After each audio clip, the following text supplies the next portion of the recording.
በኢትዮጵያ ሰሜናዊ ተራሮች መካከል አንድ የዓለምን ትኩረት የሚስብ ከተማ አለ። ይህ ከተማ ላሊበላ ነው። ላሊበላ ያለፉትን 900 ዓመታት ለኢትዮጵያ ኦርቶዶክስ ተዋሕዶ ቤተክርስቲያን አማኞች የእምነት የጸሎት ስፍራ፣ ለታሪክ ተመራማሪዎች የምርምር መዳረሻ ነው። ለቱሪስቶች ደግሞ የማይረሳ ታሪካዊ ስፍራ ነው። እኔም የታሪክ ምርምሬን ዛሬ የመጀመሪያዬን ላሊበላ አድርጌያለሁ። በዚህ ስፍራ የሚኖረን ቆይታ አሳያችኋለሁ። እስከ መጨረሻው ድረስ አብራችሁኝ እንደምትሆኑ አልጠራጠርም። ላሊበላን እንመልከት። ይህ አሻራ ነው። ያለፈውን እንፈልጋለን፣ ዛሬን እንመለከታለን፣ ለነገ አሻራ እንተዋለን።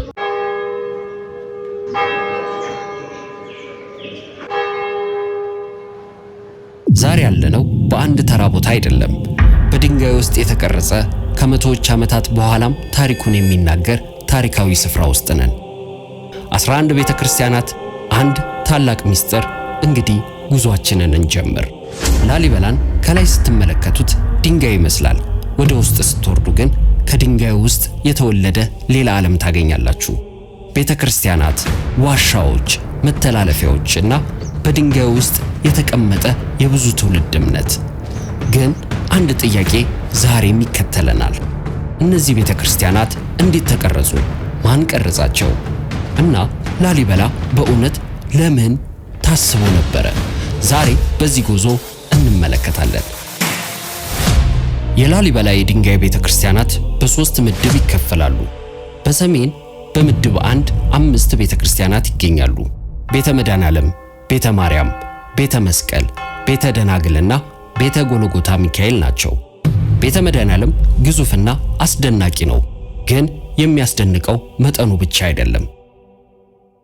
ብዙዎች ላሊበላን በፎቶ በቪዲዮ ያውቁታል። ነገር ግን እዚህ ስፍራ ላይ ሲቆሙ አንድ ጥያቄ እንደሚጠይቁ እርግጠኛ ነኝ። ይህንን ጥያቄ እኔ እጠይቃለሁ። ይህ እንዴት ከአንድ ድንጋይ ሊቀረጽ ቻለ?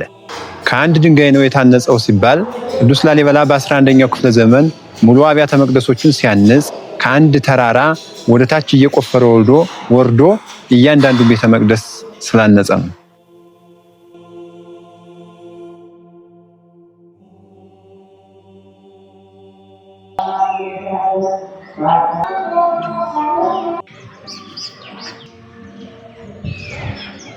ቤተ ማርያም ደግሞ ቅዱስ ላሊበላ በ11ኛው ክፍለ ዘመን ማነጽ ጀምሮ የነበረው አሸተን ማርያም ነበረ። ነገር ግን ከዚህ ከቤተ ማርያም ውስጥ አምደ ብርሃን አለ፣ አልፋ ኦሜጋ ተብሎ የተጻፈበት ልክ የክርስቶስ ስሙ።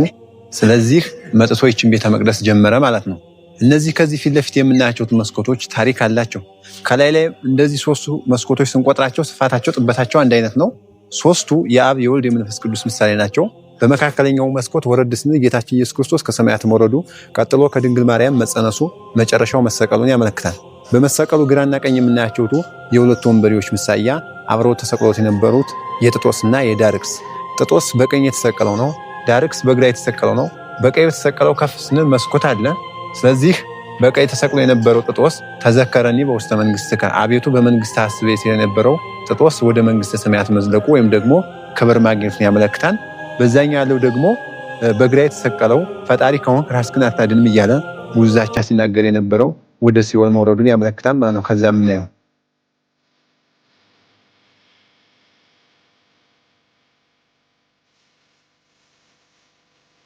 ቤተ መስቀል፣ ቤተ ደናግልና ቤተ ጎልጎታ ሚካኤል እያንዳንዳቸው ለየብቻቸው ታሪክ ናቸው። አንድ ላይ ሲታዩ ግን አንድ ትልቅ ምስልን ይፈጥራሉ። ላሊበላ የተለያዩ ቤተክርስቲያናት ብቻ አይደለም፣ አንድ የተወሳሰበ የእምነት የጥበብና የህንጻ ዓለም ነው። ይሄ የምናየው ደግሞ አሁን እየወጣበት ያለው ወደዚህ ድረን ነው። ቅዱስ ላሊበላ ለውሃ ተፋሰስ ነው እነዚህ የተጠቀማቸውት ማለት ነው። ዋና መግቢያ በሩ በቀራንዮ የነበረው አሁን እንሄድበታለን። በመጀመሪያ የገባንበትም ድልድይ ነው፣ ቅርብ ሰዓት የተሰራ ነው ማለት ነው። ይህም ደግሞ ያው እንደ ድሬኔጅ ሲስተም ሲያገለግል የነበረው ለውሃ ተፋሰስ ሲያገለግል የነበረ ነው። ነገር ግን የሰው ፍሰትና የጎብኚ ፍሰት እየጨመረ ሲመጣ በየቦታው እንደ ድልድይ ተሰርቶላቸው ነው እንጂ ዋና መግቢያ በሩ ይሄ እንዳልነበረ ነው የምትረዳው ማለት ነው። ይሄ ቀራንዮ ነው። ቅዱስ ላሊበላ በ11ኛው ክፍለ ዘመን ሲያንጽ ዋና መግቢያ በር አድርጎ ለምድራዊት ኢየሩሳሌም የሰራው ይሄን ነው ማለት ነው። ስለዚህ በዚህ ገብተን ቤተ መድኃኔዓለምን፣ ቤተ ማርያም፣ ቤተ መስቀልና ቤተ ደብረ ሲና ጎልጎታን መሳለም መጎብኘት እንችላለን፣ አሁንም እንችላለን። በፊት ደግሞ ሞር ቅዱስ ላሊበላ ያው እነዚህ ነው የተጠቀማቸው። አሁን ግን በቤተ መድኃኒዓለም ሁላችንም መግባት እንችላለን። ታችን በቤተ ማርያም መግባት እንችላለን። ይሄም አንድ መንገድ ነው። ሶስተኛ መንገድ ነው ለምድራዊት ኢየሩሳሌም።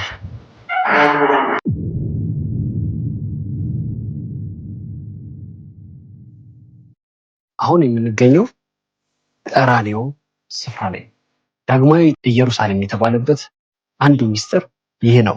እናም ቀራንዮ ነው ያለነው። በቀጣይ የምናያቸው ነገሮች አሉ። እስከ መጨረሻው ድረስ አብራችሁን ተከታተሉ።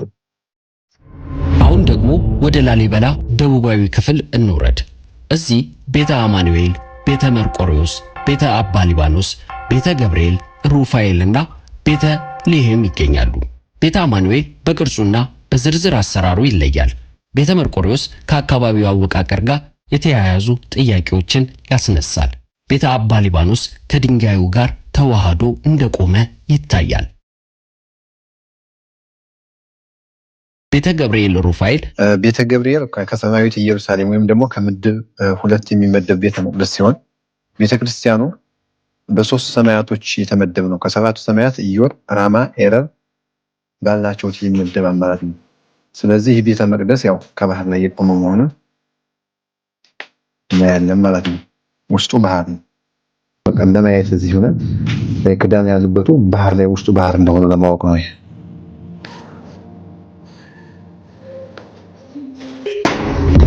ይሄ እንግዲህ በዛ ላይ ቅዱስ ላሊበላ የሰራው ይሄ በሩ የምናየው በሩ እንደሚያገለግለው እንግዲህ ልክ እነዚህ መስመሮች ናቸው፣ ቢስማሮች ናቸው። እንግዲህ ልክ እንደ ጋሻነት ያገለግላል። አሁን ቤተክርስቲያኑ በዚህ አድርግ የተግባቢ ጋሻውን ያመልክታሉ ማለት ነው። አደጋ እንዳያደርስ ብረቶቹ በዛ ዘመን የተሰሩት ናቸው። የኛው ቤተልሔም የነበረ ነው።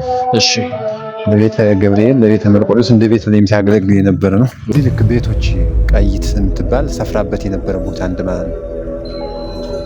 እዚህ ያው ቤቶች ናቸው። ውስጥ ላይ ቁፋሮ ግኝት ናቸው ተገኝተው ነው። እዚህ ቀይት ማናት? ቀይት ማለት እንግዲህ ሰው ናት። እንደውም ያው ከሷ ነው ቦታውን ገዝቶ የሚባለው። ንጉስ ላሊበላ ንጉስ ነኝ ብሎ ሳይሆን ከሷ ቦታውን ገዝቶ ነው በ40 ጊደር። ኦኬ። አሁን ወደ አምሳለ ሲኦል እየገባን ነው። ተከተሉ። ምን እንደሚመስል እንግዲህ እንመለከታለን።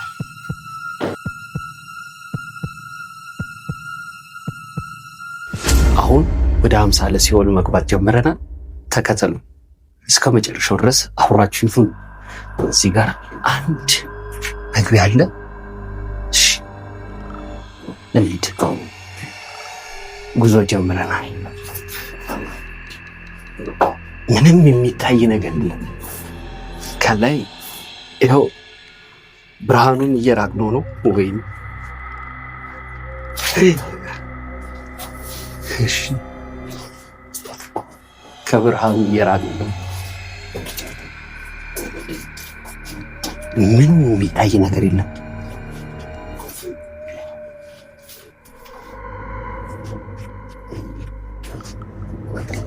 በፊት ምን እንደሆነና በጣም ድቅድቅ ያለው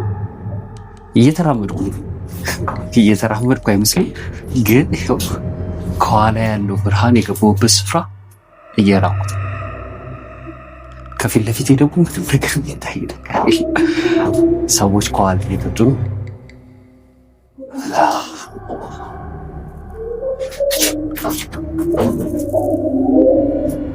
ሰዎች ከኋላ እየሄድን ነው። ዝቅታማ ነገር አለ። ተጀራትቼ ከወደኩ ጋደል ቻው።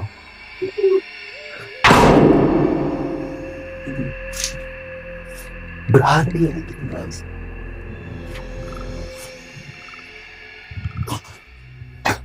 እዚህ ላይ ወደ ቀኝ። እሺ ብርሃን ማየት ጀመርኩ። ብርሃን ማየት ጀመርኩ። ይታያል። ይኸው የጭላንጭል ብርሃን እየታየ ድምፅ ያስተጋባል። ተስፋን ለማየት እየዳገረ ነው። ብርሃኑ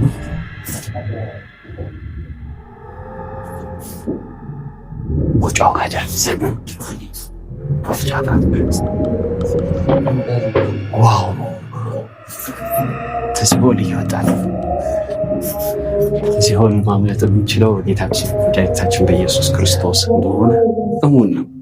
ግን አምሳለ ሲኦልን በዚህ መንገድ አይተናል።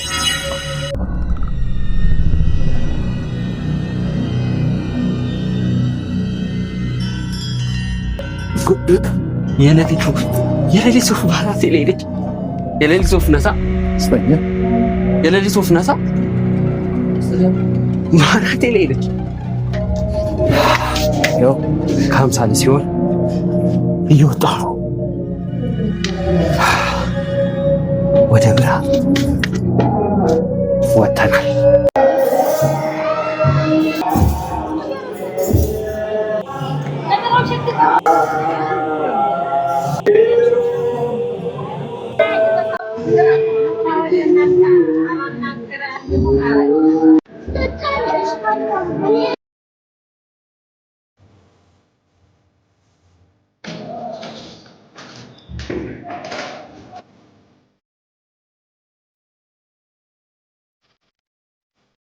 የቅዱስ ላሊበላ ቤተ መቅደሶች ያው እንደተነጋገርነው በሶስት ምድብ ነው የሚከፈሉት። ምድብ 1 ምድራዊት ኢየሩሳሌም፣ ምድብ 2 ሰማያዊት ኢየሩሳሌም፣ ምድብ 3 ኖ መርከብ ተብለው ይከፈላሉ። እነዚህ እንግዲህ በሂስትሪ እንደሚታወቁት የላሊበላ ቤተ መቅደሶች በቲዎሪ እንደሚታወቁት ሞኖሊቲክ፣ ሴሚ ሞኖሊቲክ እና ኬቭ ቸርች ነው እንግዲህ ሂስትሪ ላይ ብዙ ጊዜ የሚወሩት ማለት ነው። ሞኖሊቲክ የሚባሉት ለምንድን ነው? ዙሪያውን መዞር የምንችላቸው ራሳቸውን ችለው የቆሙ ናቸው። ምሳሌ እንደ ቤተ ማርያም፣ ቤተ መድኃኔዓለም፣ ቤተ ጊዮርጊስ፣ ቤተ አማኑኤል እነዚህ ልክ ሞኖሊቲክ ናቸው፣ ወይም ደግሞ ራሳቸውን ችለው ቆመው ዙሪያውን ዙረን ማየት መጎብኘት የምንችላቸው ማለት ነው። ሴሚ ሞኖሊቲክ የሚባሉት ልክ ዙሪያውን መዞር አንችልም፣ ነገር ግን ገደቡን አታች አድርገው የያዙ ልክ እንደነ ቤተ መስቀል፣ ቤተ ደናግል፣ ቤተ ገብርኤል፣ ቤተ ደብረሲና ወጎልጎታ እንደነሱ ያሉት ሴሚ ሞኖሊቲክ እየተባሉ ይጠራሉ ማለት ነው። ኬቭ ቸርች የሚባሉት ለምንድን ነው? ከዋሻ ውስጥ የተቀመጡ ልክ እንደ ተፈጥሮ ሆኖ ከዋሻው ውስጥ ቤተ መቅደሱ ያለ ልክ ቤተ አባ ሊባኖስ አንዱ ከኬቭ ቸርች የሚመደው ከዋሻው ውስጥ ካሉት ቤተ መቅደስ የሚመደው ነው ማለት ነው። እዚህ ስፍራ ከመድረሴ በፊት የነበረኝ ግንዛቤና እዚህ ስፍራ ላይ ደግሞ ደርሼ በአካል የተመለከትኳቸው ነገሮች በጣም እጅግ አስደናቂ ናቸው። በጣም ከተገረምኩበት አንደኛው ነገር ከአንዱ አብያተ ክርስቲያን ወደ ሌላኛው አብያተ ክርስቲያን ስንሄድ የሚወስዱት መንገዶች በጣም አስደናቂ ናቸው። እስቲ ስለነሱ ስለ መንገዶቹ ላይ ነገር እንግዲህ ስለ መንገዶቹ ስንል ቅዱስ ላሊበላ እንግዲህ እያንዳንዱን ሲሰራ ድሬኔጅ ሲስተም የውሃ ተፋሰስ አለው፣ መንገዶችም አሉ እና አሁን ምሳሌ የውሃ ተፋሰሱን ሲሰራ ምንድነው ቀጥታ ዳይሬክት ወደ ውሃው እንዳይገባ አሁን ዮርዳኖስ የሚል አለ ከታች የሚያገናኛቸው ከላይ በቤተ መድኃኔዓለም ወይም ደግሞ በምድብ 1 የሚመጣው አለ እንዳይገባ በዛ ያለውን ወርታች ወርዶ ቀጥታ ወደ ዮርዳኖስ ይወስዳል። በዚህም ወደ ገብርኤል ምላሽ በኩል በመናገኘው በዛ ያለውን ውሃ ሙሉ አንድ ላይ ወስዶ በዮርዳኖስ አድርጎ እያንዳንዱ እንትን ማለት ነው። ስለ መንገዶቹ ደግሞ አሁን ለምድብ 1 ትናንትም እንዳልኩ ለምድራዊት ኢየሩሳሌም አሁን ቤተ ወይም ደግሞ ኦራኤል ባለው ወይም ደግሞ ቀራኒዮ ባልነው በሱ ገብተን ሙሉ አብያተ መቅደሶችን መሳለም መጎብኘት እንችል ነበር በፊት ማለት ነው በቅዱስ ላሊበላ ዘመን። አሁን ግን የሰው ፍሰት የጎብኙ ፍሰት እየጨመረ ሲመጣ በየአቅጣጫው እንደ ድልድይ ተሰርተው በየአቅጣጫው መንገድ ተሰርቶላቸዋል ማለት ነው። ላሊበላ በድንጋይ ውስጥ አንድ አስደናቂ የእምነት ስፍራ ዓለም ፈጥሯል። ከደብረ ታቦር ተራራ ላይ ሁሉንም ምድቦች ማየት ይችላል። ምድብ 1 በፊት ለፊት እዚህ ጋር እንደምታዩት ነው። ምድብ 2 ደግሞ ወደዛኛው ተራራማ ስፍራ ላይ ነው። ከሁሉም ምድቦች ተለይቶ የሚገኘውን አንድ የንጉሥ ላሊበላ የመጨረሻ የቤተ ክርስቲያን ሥራ አለ። እሱም ቤተ ጊዮርጊስ ነው። በቀጣይ ክፍል ቤተ ጊዮርጊስን እንመለከታለን። ይህ አሻራ ነው።